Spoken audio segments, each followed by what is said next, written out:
Welcome back to Discipleship, and today we're going to be discussing what it means to serve the Lord and to worship Him truly. Now, when you think about serving or worshiping the Lord, you probably think about praise. There's different praise songs out there, and then oftentimes in youth groups and at church morning service, you will serve the Lord. You will worship the Lord, and then you can serve the Lord at church throughout the week. But what does it really mean to worship the Lord? That's really what we're going to be touching on today. Give me 1 second. We're going to turn to Romans 12. Now, I do have this verse memorized. A good friend of mine did a thing with us where we memorized a bunch of Romans 12, and it was wonderful. And I recommend, if you want a really good lesson I've learned is that if you want to keep out evil, if you want to stop sin and evil from entering your mind and entering your life, you can't just get rid of evil every time it comes into your life. You can't just do that. You have to take up the space that evil is using to get into your life by filling your mind with scripture. So instead of taking the weeds out of the garden and just every time a weed pops up, taking it out, plant good fruit that will grow so that the weeds don't have any room to grow. So that's what we're going to be doing. I recommend doing a memorization of Romans 12, just doing 1 to 3 verses a day, or a week is what we actually did. But this is a great thing to do with your friends. You can do any verses, really. Romans 12 is a great chapter to do, but you can do any verses. Almost there. It's taking me so long to get to Romans 12. Here we go. I still have it memorized, or still highlighted and memorized, I think. All right.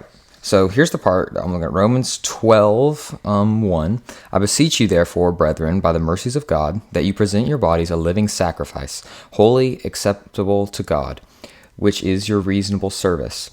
Now, this verse, this is the NKJV, and they say your reasonable service, but in the KJV and in a few other versions, it says your true and proper worship or your spiritual worship. Give me 1 second. The original Greek translation says, and if you ever need to find the original Greek translation of any word in the Bible, this is an app called the Blue Letter Bible app. It's on iPhones and Androids, I believe, but it's great. You just put in the verse you want. You click on that verse once you've searched it, press interlinear coordinates, and it will give you the definitions of those words. Spiritual service is what it says here. Using logic, it also says. And then service is worship of God according to the requirements of the Levitical law is one time that this word's used for service. Service rendered for hire. Any service of ministration, the service of God. So this is your spiritual worship is one of those definitions. So what does it mean to worship God? Now, you may be thinking, at church, when you're having all those feelings and you're worshiping God, you're singing out. Worshiping God is way more than just feelings. The world that we're in currently gets the definition of love mixed up. Love is not passion. Passion and love are two different things. Can passion be good at times? Yeah, I guess it can be good, being on fire for the Lord, passionate, but having a love for the Lord is so much more different than having a passion for the Lord. You see, when you're doing these things and you're worshiping and you've got that passion, that's a feeling. And feelings, you can't trust them and they will fade. Love is a choice, as talked about in 1 Corinthians 13, I believe it is. Love is patient, kind, good, gentle. There's all these attributes of what love is, but love is not something that you just have for certain people.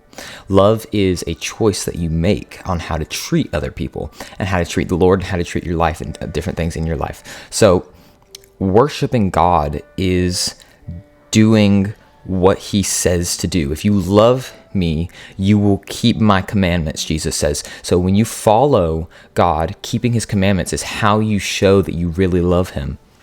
And as you see here, I beseech you, therefore, brethren, by the mercies of God, that you present your bodies a living sacrifice, holy and acceptable to God, which is your reasonable service, or which is your true and proper worship, in the version that I learned.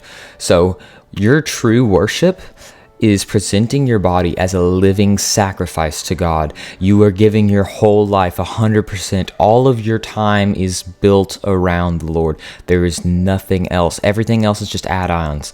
School, random basketball, anything like that, just stuff you do in your day-to-day life is just add-ons, because God has made the center of your life. And if you don't make God the center of your life, then you will not be changed by God if you don't make God the number one priority. So how can we worship God?